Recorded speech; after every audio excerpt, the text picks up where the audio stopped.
গেছিলাম একটু অল্প করে মাংস নেওয়ার জন্য মুরগির দোকানে। তো পাশে খাসির মাংসের দোকান ছিল, ভাবলাম সেখান থেকেও অল্প করে একটু মাংস নিয়ে নিই। বাড়ির জন্য অল্প করে মুরগির মাংস নিলাম, ওটা বাড়ির জন্যই লাগবে।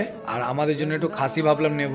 তো দাদাকে বললাম মুরগির মাংস অল্প করে দিতে, ওই 1 কেজি মতো। এটা বলেই আমি পাশে খাসির মাংসের দোকানে চলে এসেছিলাম, এই যে দাদার কাছে। অন্য কাস্টমারের মাংস দিতে দিতেই আমি অর্ডার করে দিলাম, আমাদের একটা সামনের পা লাগবে। তো সামনের পা না থাকার কারণে পেছনের পাটাই নিতে হলো। সেটা অর্ডার করাতেই দাদা সুন্দর করে আমাদের মাংসটাকে বানানোর জন্য প্রস্তুতি নিয়ে নিল। খাসির মাংসটা রান্না কিভাবে করব সেটাও দেখাবো আপনাদেরকে নেক্সট ভিডিওতে। আর মাংসটাও দিয়েছে দাদা, সত্যি খুব দারুণ। তাহলে ভিডিওটা পুরোটা দেখবেন গাইজ, আর দেখা হচ্ছে তাহলে নেক্সট ভিডিওতে। আজকের মতো টাটা। नाराजगी भी ढेर सारी, तुम्हें हराने की जिद में ये जिंदगी तुम्ही से हारी। अगर कभी तुम्हें रुलाया, कहाँ मुझे भी चैन आया, असल में दिल नहीं तुम्हारा खुद ही का।